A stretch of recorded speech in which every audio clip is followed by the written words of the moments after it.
ഇന്നൊരു ബിരിയാണി മേക്കിംഗ് ആണ് കേട്ടോ. ബിരിയാണി ഞാൻ പറഞ്ഞതേ ഉള്ളൂ, ബിരിയാണി ആയിട്ടൊന്നും ആരും കാണണ്ട. കുറച്ച് ബിരിയാണിയിൽ അരിയുണ്ട്, നമ്മൾ കുറച്ച് ചിക്കനുണ്ട്, ഇതെല്ലാം കൂടി ഒന്ന് വേവിക്കാൻ പോകണേ. ഒരു 1.5 കിലോ ചിക്കൻ എടുത്ത് ഞാൻ കുറച്ച് പൊരിക്കാൻ മാറ്റി വെച്ചിട്ടുണ്ട്. അതിലേക്ക് 2 തക്കാളി, 2-3 പച്ചമുളക്, ഒരു ഉള്ളി എടുത്തിട്ടുണ്ട്, കുറച്ച് തൈരും ഒക്കെ ചേർത്തിട്ട് ഒരു പരിപാടി. കുറച്ച് മല്ലിച്ചപ്പ്, നമ്മളെ കറിവേപ്പില, പുതിനയില, പിന്നെ നമ്മളത് ഇഞ്ചി വെളുത്തുള്ളി, ഒരു 10 അല്ലി നമ്മൾ ചെറിയുള്ളി, 10 ചെറിയുള്ളി, ഒരു വലിയ വെളുത്തുള്ളി, പിന്നെ ഒരു കഷ്ണം ഇഞ്ചിയോ മിക്സിയിൽ അടിച്ചതാട്ടോ. പിന്നെ കുറച്ച് മുളക് പൊടി, മഞ്ഞൾപ്പൊടി, അങ്ങനത്തെ സാധനങ്ങളൊക്കെ. പിന്നെ ഗരം മസാലയോ മീറ്റ് മസാലയോ, പിന്നെ അതിൽ ചേർക്കുന്ന നമ്മളെ ചിക്കൻ മസാല ഇല്ലേ, അതാണ് ചേർക്കുന്നത്. ഗരം മസാല ആയാലും കുഴപ്പമൊന്നുമില്ല. പിന്നെ ആവശ്യത്തിന് കല്ലുപ്പും ചേർത്തിട്ട് നമ്മൾ വേവിക്കാൻ പോകണം. ഇപ്പം അതിൻ്റെ പിന്നെ ഒന്ന് നന്നായിട്ട് മിക്സ് ചെയ്യണം. കുറച്ച് ഓയിലും കൂടി ചേർക്കട്ടോ. അപ്പോൾ ഇത് മക്കൾക്ക് വേണ്ടി ചേർക്കുന്നതുകൊണ്ട് ഞാൻ കുറച്ച് എരിവിൻ്റെ അളവൊക്കെ ഒന്ന് കുറച്ച് പിടിച്ചിട്ടുണ്ട്. നമ്മളെന്താ ചെയ്യുക, നമുക്ക് വീട്ടിലുള്ള സാധനങ്ങൾ ഉപയോഗിച്ച് നമുക്ക് ഇഷ്ടമുള്ള രീതിയിൽ ഉണ്ടാക്കുക. അതിന് ബിരിയാണി ഒന്നും ഞാൻ പേരൊന്നും പറയുന്നില്ല. മക്കളിന്നൊരു വെറൈറ്റി വേണമെന്ന് പറഞ്ഞു അങ്ങോട്ട് ഉണ്ടാക്കി കൊടുക്കുന്നത്, അത്രയേ ഉള്ളൂ. അപ്പോൾ ഒന്ന് കുക്കറിലൊന്ന് എടുക്കാം കേട്ടോ. കുറച്ച് വെള്ളം വേണമെങ്കിൽ ഒഴിക്കാം. അപ്പോൾ ഇത്രേ പണിയുള്ളൂ. ഒരു വിസിലേ ഞാൻ അടുപ്പിച്ചുള്ളൂ, ബ്രോയിലർ ആയതുകൊണ്ടാണ്. അപ്പോൾ സാധനമൊക്കെ വെന്തിട്ടുണ്ട്. ഇനി ഞാൻ ഇതിൽ ജസ്റ്റ് റൈസ് അങ്ങോട്ട് അരി ചേർക്കുക, കഴുകി വൃത്തിയായ അരി ചേർക്കാൻ വേണ്ടി ഉപയോഗിക്കുക. കുറച്ച് സാധനം കൂടി ചേർക്കാണ്ട് പട്ട, ഗ്രാമ്പു, കുറച്ച് ഏലക്കായ് ചേർത്തിട്ടുണ്ട്, കുറച്ച് പെരിഞ്ചീരകവും കുറച്ച് കുരുമുളക് കൂടി ഞാൻ ചേർത്തിട്ടുണ്ട് കേട്ടോ. ആദ്യം ചേർത്താലും കുഴപ്പമില്ല, മറന്നുപോയതാണ്. ഇപ്പം ചേർത്ത ആവശ്യത്തിന് വെള്ളം, അരിൻ്റെ അളവിനനുസരിച്ചുള്ള വെള്ളം ചേർത്തപ്പോഴാണ് ഒരു പ്രശ്നം മനസ്സിലായത്. ഇതിൽ കൊള്ളൂല. അപ്പോൾ നമുക്ക് പാത്രം മാറ്റണം. ഇത്രയും വെള്ളമായില്ലേ. അപ്പോൾ എന്തായാലും ഞാൻ പാത്രം എല്ലാം മാറ്റിയിട്ടുണ്ട്. അപ്പോൾ അരി നമ്മൾ കൈമ റൈസാണ് എടുക്കുന്നത് കേട്ടോ. അപ്പോൾ കുക്കറിലായതുകൊണ്ട് ശരിക്കും 1-1.25 അളവിൽ എടുത്താൽ മതിയായിരുന്നു.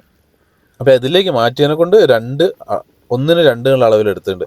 പിന്നെ കുറച്ച് നാരങ്ങാനീരും ഒരു വഴനയില കൂടി ചേർത്തിട്ടുണ്ട്, ഒരു സ്മെല്ലൊക്കെ കിട്ടിക്കോട്ടെ. അപ്പോൾ ഈ കുക്കറിലാകുമ്പോൾ ലേശം വെള്ളം കുറച്ച് എടുക്കൽ, ഒരു 1-1.25. ഇതിലാകുമ്പോൾ ഞാൻ കുറച്ച് കൂട്ടിയെടുത്തിട്ടുണ്ട്. അപ്പോൾ അരി നമ്മളെ കൈമ റൈസ് ആട്ടോ. ഇപ്പം എന്താ വില അല്ലേ കൈമ റൈസിനൊക്കെ. അപ്പോൾ അതും ചേർത്തിട്ടുണ്ട്. ഇനി ജസ്റ്റ് ഇതൊന്ന് ചെറിയ തീയിലൊന്ന് തിളപ്പിച്ച് നമുക്ക് ദമ്മിട്ടെടുത്താൽ നമുക്കൊരു ബിരിയാണി. ഇതിപ്പം പല ആൾക്കാരും കമൻറ്റ് ചെയ്യുന്നത് ബിരിയാണി അല്ലാതെ ഞാനൊക്കെ ഇഷ്ടമുള്ള സാധനം ഉണ്ടാക്കുന്നത്, അത്രയേ ഉള്ളൂ. അപ്പോൾ വീഡിയോ ചെയ്യുന്നതിനും കൊണ്ട് വീഡിയോ ചെയ്ത് കാണിക്കുന്നു കേട്ടോ. നമുക്ക് ഇഷ്ടമുള്ള നമ്മളെ രുചി. അങ്ങനെ ബിരിയാണിയൊക്കെ ആരോ പണ്ട് അങ്ങനെ ഉണ്ടാക്കിയ സാധനമല്ലേ. നമ്മുടെ തമിഴ്നാട്ടിലേക്കൊക്കെ പോയാൽ ഇങ്ങനത്തെ സാധനത്തിലാണ് ബിരിയാണി വരെ. നമുക്ക് ഇഷ്ടമുള്ള രീതിയിൽ നമുക്ക് ചെയ്തെടുക്കാം. അപ്പോൾ ഒന്ന് തിളച്ച് ഒക്കെ സെറ്റായി വന്നോട്ടെ കേട്ടോ. കണ്ടല്ലേ, ചെറിയ തീയിൽ ചെയ്യുക. വിറകടുപ്പിലാണെങ്കിൽ അടിപൊളി. ഇതിപ്പം ഗ്യാസ് അടുപ്പിലാണ് ചെയ്യുന്നത് കേട്ടോ. കുക്കറിൽ ചെയ്യാൻ വിചാരിച്ച് പെട്ടെന്ന് ചെയ്യാൻ വിചാരിച്ചായിരുന്നു. അപ്പോൾ അതിൽ കൊള്ളാത്തതുകൊണ്ട് മെല്ലെ ഇതിലേക്ക് മാറ്റിയതാണ്. അപ്പോൾ വെള്ളമൊക്കെ ഒന്ന് വറ്റി വരുന്നുണ്ട്. അപ്പോൾ 2 അളവിൽ പിന്നെ കുറച്ച് നെയ്യ് ഞാൻ ചേർക്കുന്നുണ്ട്. അവസാനം കുറച്ച് നെയ്യ്, പിന്നെ കുറച്ച് മല്ലിയിലയും പുതിനയിലൊക്കെ വേണമെങ്കിൽ ചേർക്കാം. പിന്നെ എരിവൊക്കെ നോക്കിയിട്ട് ഉപ്പൊക്കെ നോക്കിയിട്ട് നമുക്ക് ഒരു സ്റ്റേജിൽ ചേർത്ത് കൊടുക്കാം. ലേശൊരു എരിവ് കുറച്ചിട്ടുണ്ട് ഞാൻ മക്കൾക്ക് ആയതുകൊണ്ട്. അപ്പോൾ നമ്മൾ നെയ്യും ചേർത്തു. ഇനിയൊന്നുമില്ല, ഒന്ന് ജസ്റ്റ് ഒന്ന് ദമ്മിട്ടെടുക്കുക. അപ്പോൾ നമ്മൾ വിറകടുപ്പിലാണെങ്കിൽ നമുക്ക് അങ്ങനെ ദമ്മിടായിരുന്നു. ഇതിപ്പോൾ ഒരു എന്താ പറയുക, നമ്മളെ ഇരുമ്പിൻ്റെ ചീൻചട്ടി ഇല്ലേ, പാനും ദോശക്കല്ല, അതൊക്കെ വെച്ചിട്ടൊന്ന് ദമ്മിട്ടെടുക്കാനുള്ള പരിപാടിയാണ്.